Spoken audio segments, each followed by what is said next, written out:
Welcome to Histrology, where history meets royalty. In the quiet corridors of London's most iconic palace, a soft cry announced the arrival of a child who would one day become one of the most recognized figures in the world. On April 21, 1926, Elizabeth Alexandra Mary Windsor was born to the Duke and Duchess of York. She was not expected to become queen, at least not yet, but destiny had a different plan. In those early days, the palace was her universe, a place of opulence, tradition, and unspoken expectations. Elizabeth's early life was a delicate balance between childhood innocence and the rigid discipline expected of a princess.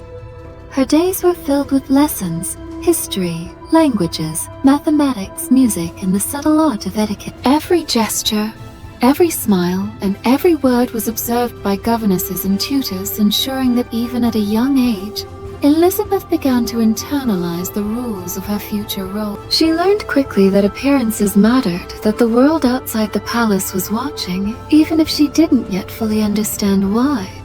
Despite the structure of her education, Elizabeth was, at heart, a child who loved to explore. The gardens of the palace became her sanctuary, a place where she could run freely, chase butterflies, or watch the clouds drift lazily across the sky.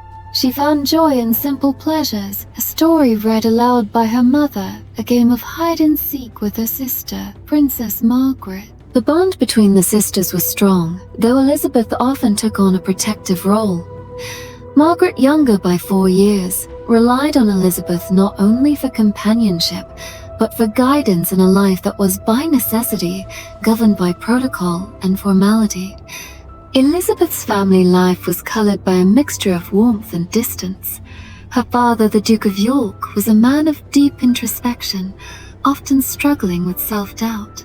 Her mother, the Duchess of York, was devoted yet carried the pressures of her own royal expectation. Together, they created a household where love existed but was often framed by duty. For Elizabeth, understanding these dynamics became one of her first lessons in leadership, the realization that strength sometimes meant restraint, and that compassion could coexist with authority. The world outside the palace walls, however, was far from serene. The 1930s were a time of political tension and social change. Europe was edging toward chaos, and even as a child, Elizabeth could sense the unease that hung over her country. She observed newsreels with her family, saw the discussions of diplomats and advisors, and gradually began to comprehend that the life of a princess was intricately tied to the fate of nations. In those moments, her natural curiosity evolved into a keen awareness of responsibility, a trait that would define her entire life.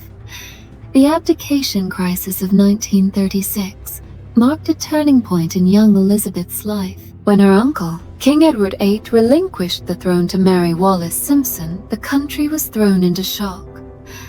Suddenly, Elizabeth's father became King George VI, and Elizabeth herself became the heir presumptive. The weight of this change was immense for a young girl of 10. She went from being a princess in line to a future queen almost overnight. The palace, which had once been a playground, now felt like a training ground for destiny. Elizabeth responded to this upheaval with remarkable composure. She began to take her studies more seriously, understanding that every lesson, every etiquette class, was a step toward preparing her for a role that would demand both intellect and grace. She observed her father closely, watching how he navigated the challenges of leadership despite his insecurities. In many ways, Elizabeth's early education and responsibility came not just from tutors and books, but from the example set by her parents. Life for a princess in the late 1930s was a mixture of public expectation and private exploration. Elizabeth attended formal events where she learned the subtle skills of diplomacy, how to greet foreign dignitaries, how to speak with confidence, and how to maintain composure under scrutiny. Yet, in the privacy of her rooms, she allowed herself the indulgence of play, imagination, and the whimsical curiosity of childhood. It was this balance between duty and freedom that began to shape the character of the young princess. Travel was another significant aspect of Elizabeth's early years. Though constrained by the formalities of royalty, she visited various parts of the United Kingdom with her family, witnessing firsthand the lives of ordinary citizens. These trips left a lasting impression on her. She learned empathy through observation, seeing the joys and hardships of people far removed from the palace's gilded halls. These experiences planted the seeds of a lifelong commitment to public service, a principle that would guide her actions as queen. Elizabeth's relationship with her sister Margaret was central to her emotional world. Margaret was lively, mischievous, and expressive, often contrasting with Elizabeth's more reserved nature.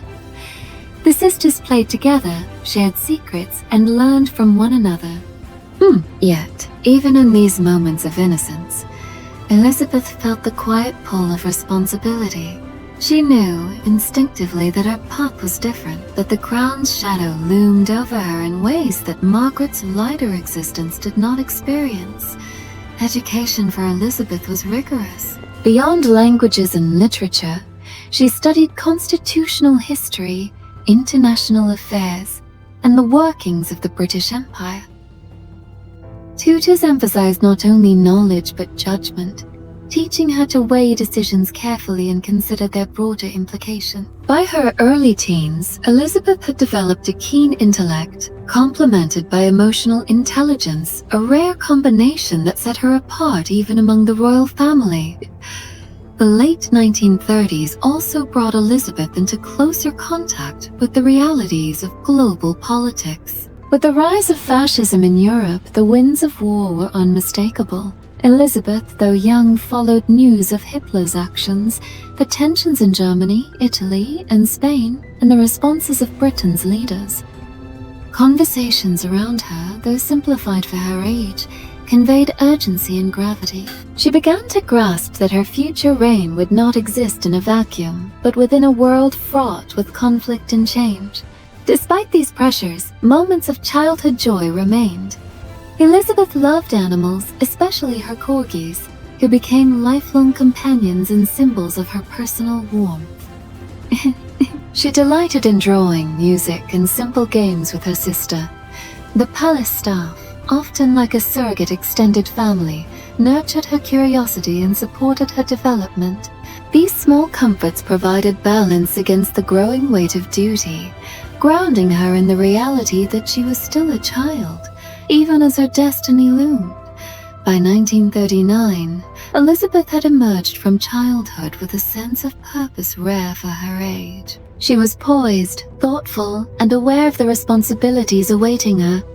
The outbreak of World War II marked the end of her sheltered early years. The princess who once wandered palace gardens with carefree steps now faced a world in turmoil, a world that would demand courage, resilience, and unwavering commitment. And yet, even as the drums of war sounded, Elizabeth retained the quiet grace and strength that would define her life. She was a child shaped by privilege, yes, but also by observation, empathy, and an early understanding of leadership. In the years to come, these traits would carry her through challenges unimaginable for most, preparing her not just to inherit a throne, but to embody the very essence of monarchy in a rapidly changing world.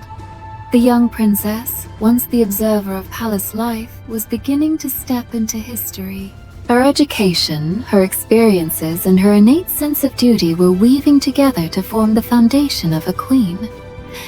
Elizabeth's early years, filled with both wonder and expectation, had set the stage for a life that would captivate the world, define an era, and leave an indelible mark on history. The outbreak of World War II in September 1939 changed everything. For the world, it was a catastrophe. For a young Princess Elizabeth, it was a stark lesson in duty, courage, and resilience. She was just 13 years old, but the weight of the nation's uncertainty pressed upon her even within the ornate walls of Buckingham Palace.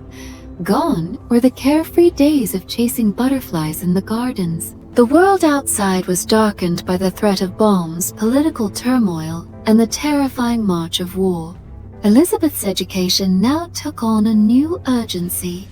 History lessons became lessons in strategy and consequence. Tutors taught her not just the names of kings and queens, but the causes of conflict, the importance of diplomacy, and the responsibilities that came with leadership. She studied the European powers, their alliances, and the emerging threats, absorbing knowledge that many adults of her age would find overwhelming. Despite her youth, Elizabeth was determined to contribute. At the age of 14, she made her first public broadcast on the BBC, addressing children who had been evacuated from London to safer countryside homes. Her voice, young yet steady, carried a warmth and assurance that inspired confidence. In that moment, the princess understood the power of presence, the ability of a single voice to comfort, to lead, to reassure a nation in turmoil. The war transformed palace life.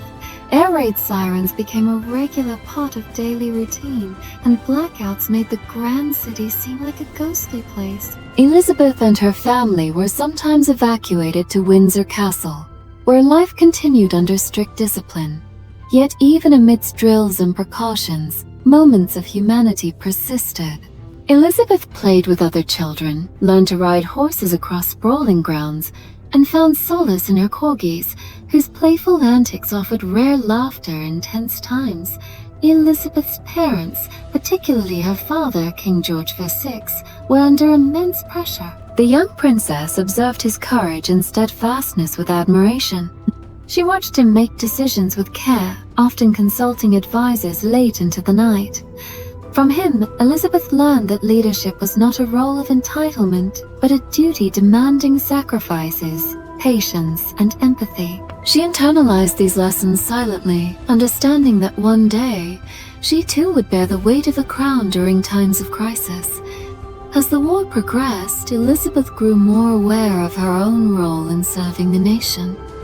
She insisted on gaining practical experience, and in 1945, at the age of 18, she joined the Auxiliary Territorial Service, ATES, the women's branch of the British Army.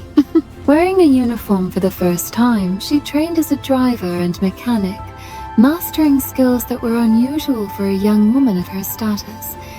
She learned to drive military vehicles, repair engines, and understand the logistics of wartime operation. This was more than symbolic participation. It was hands-on engagement in the war effort, and it earned her respect from both soldiers and civilians alike. Elizabeth's experience in the ATS was transformative. She saw firsthand the courage of ordinary men and women, soldiers and civilians alike, facing dangers far greater than those of palace life. The discipline, teamwork, and resilience she observed reinforced her own character. Here was a young woman learning that leadership was grounded not only in title but in action, in shared hardships, and in the quiet dignity of service. Life during wartime also brought Elizabeth closer to her sister Margaret and her mother. While her public duties expanded, moments of private affection became precious. Family dinners, letters exchanged in wartime secrecy, and brief walks through safe gardens allowed the sisters to maintain their bond. Yet Elizabeth's sense of responsibility grew faster than her years.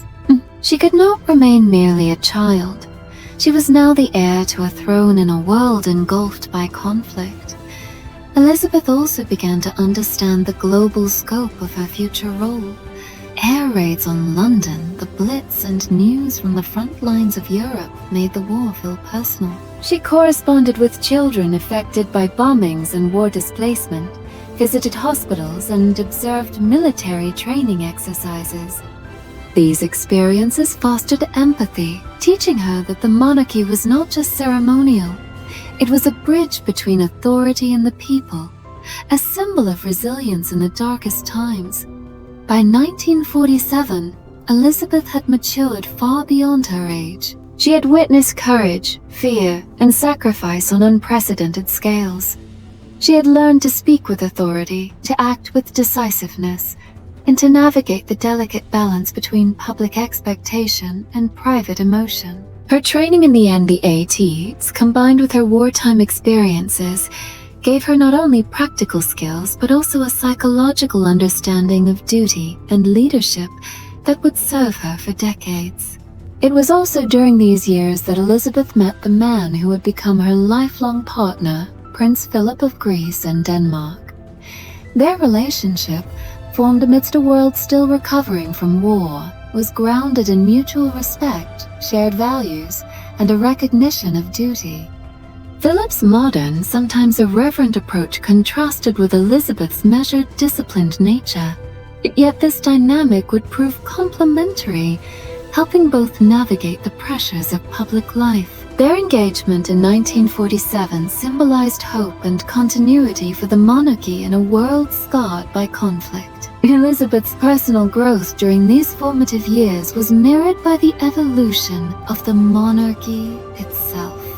The royal family's visible participation in wartime activities, their evacuation to safer locations, and their engagement with the public strengthened the monarchy's connection to the people. Elizabeth, once a distant observer of history, had become an active participant. She learned that leadership required not only ceremonial presence but active engagement with society, empathy for its struggles. She continued to study languages, history, and literature, always mindful that her education was preparation for a future of service. She maintained a private diary, documenting her thoughts, feelings, and reflections.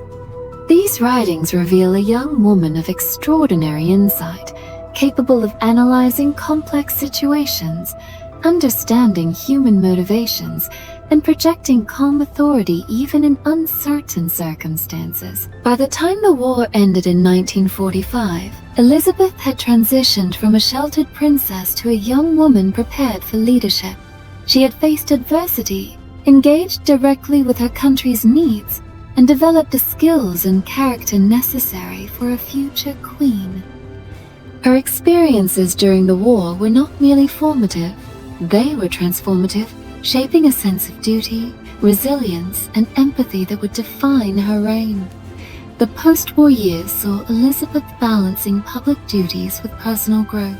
Her marriage to Prince Philip, the birth of her first children, and the gradual resumption of royal tours marked a period of transition.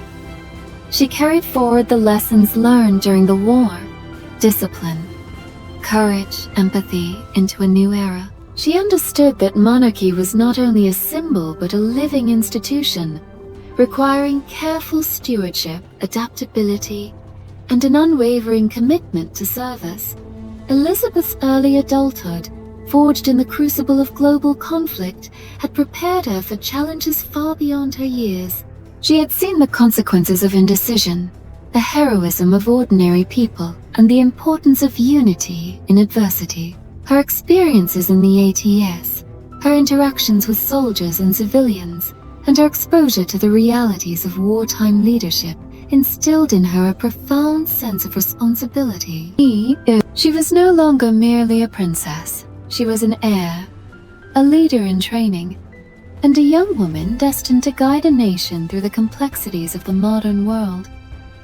By 1947, as the world began to rebuild from the devastation of war, Elizabeth stood ready to step further into the public eye. She had learned that authority was inseparable from action, that empathy was inseparable from leadership, and that the crown she would one day inherit demanded preparation beyond mere ceremony. The young princess, once sheltered in the palace gardens, had now confronted the harsh realities of the world and emerged stronger, wiser, and more resolute.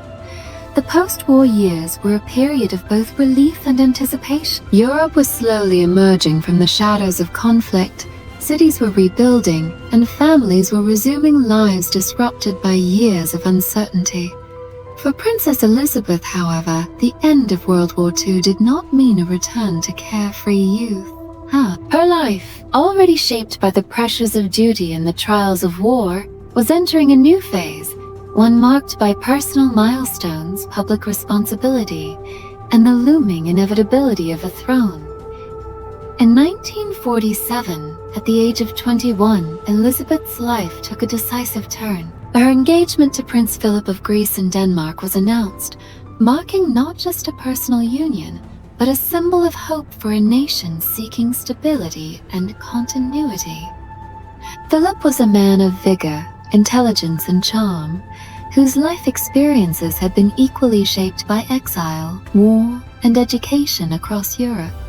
Their courtship, though under constant public scrutiny, was grounded in mutual respect and understanding. She navigated sleepless nights, the challenges of early childcare, and the constant balancing act between family and public duties. The palace, once a backdrop to her childhood, became the stage for lessons in empathy, patience, and unconditional love. Elizabeth's role as a mother deepened her understanding of the human experience. She witnessed the vulnerability and resilience inherent in raising children, and she began to translate these insights into her growing awareness of public duty. Each milestone in her children's lives became intertwined with her own growth as a young heir, preparing her for the monumental responsibilities awaiting her. Public life, meanwhile, continued unabated. Elizabeth embarked on royal tours across the United Kingdom, visiting communities still recovering from wartime devastation. She met citizens whose lives had been shaped by sacrifice, loss, and perseverance. These visits reinforced the importance of visibility and engagement for a monarchy seeking relevance in a rapidly changing world. Elizabeth's demeanor, graceful, approachable, yet undeniably regal, resonated with the people, establishing a bond of trust and admiration that would endure throughout her reign. Elizabeth also began to navigate international relations, accompanying her parents and later Philip on visits abroad. She observed diplomatic negotiations, cultural ceremonies, and the subtleties of representing a nation on the global stage. These experiences honed her awareness of diplomacy, discretion, and the weight of symbolism inherent in her future role. Each encounter, whether a formal banquet or an informal visit to schools or hospitals, became a lesson in leadership, empathy, and influence. The young princess, now a wife and mother, continued her education with renewed focus. She studied constitutional law, the functioning of the Commonwealth, and the nuances of international diplomacy. Tutors and advisors guided her, but it was her own determination and curiosity that shaped her understanding. Elizabeth realized that knowledge alone was insufficient. Wisdom required judgment, foresight, and an acute awareness of human behavior. These lessons, absorbed in the quiet hours of study and reflection, prepared her for challenges that would soon come to define her legacy. Amidst the public duties and personal milestones, Elizabeth maintained private rituals that grounded her. She cherished moments with Philip and her children, found solace in walks through palace gardens, and kept journals documenting her thoughts, reflections, and aspirations. Elizabeth had learned that true leadership required empathy, decisiveness, and unwavering commitment. She had seen the impact of her presence on the lives of ordinary citizens and understood that her actions could inspire hope, confidence, and unity. As the world approached 1952, the threads of Elizabeth's life were converging. The culmination of education, experience, and personal growth prepared her for a sudden and dramatic transition. The young heir, once observing history from the sidelines, was on the brink of becoming the central figure in the story of a nation, and eventually the world. The year 1952 began like any other for Princess Elizabeth, filled with engagements, family responsibilities, and quiet reflection on her impending role as queen one day. Yet life, as it often does, held a sudden and irrevocable twist. On February 6, 1952, King George VI passed away quietly in his sleep at Sandringham House, leaving the nation, and Elizabeth, shocked and grief-stricken. In an instant, the young princess, only 25 years old, became Queen Elizabeth II. The sudden transition from heir to sovereign was overwhelming, yet Elizabeth faced it with the same composure that had characterized her life since childhood. She was acutely aware that the weight of the crown was immense, representing not only tradition but also the unity and stability of a nation still recovering from the aftermath of war. There was no time for hesitation. Within hours, she accepted her new responsibilities, understanding that every decision, every gesture, and every word would be scrutinized by both the public and the world. Elizabeth's first days as queen were a mixture of mourning and preparation. Her first televised Christmas broadcast, delivered with warmth and clarity, resonated deeply with audiences, reinforcing her image as both sovereign and human, a figure capable of inspiring trust and affection across generations. Her composure, insight, and sense of purpose not only guided the nation through the early challenges of her reign, but also shaped public perception of monarchy for generations to come. Elizabeth also navigated complex relationships with political leaders, balancing constitutional propriety with the influence inherent in her position. Each role demanded attention, empathy, and insight, yet she navigated these responsibilities with a seamless integration that inspired both admiration and respect. Elizabeth's story during this period was one of maturation, resilience, and influence. She participated in state visits, national celebrations, and charitable initiatives with a renewed awareness of the media's role. She adapted to changing geopolitical realities, forging connections that balanced tradition with the demands of contemporary politics. These efforts solidified her reputation as a global leader whose influence extended far beyond ceremonial duties. While Charles faced public and personal challenges, Elizabeth offered guidance, support, and discretion, always prioritizing the stability of the institution over personal visibility or controversy. Her understanding of diplomacy, statecraft, and human nature allowed her to serve as both a symbol of continuity and an active participant in shaping perceptions and relationships crucial to the monarchy's survival and success.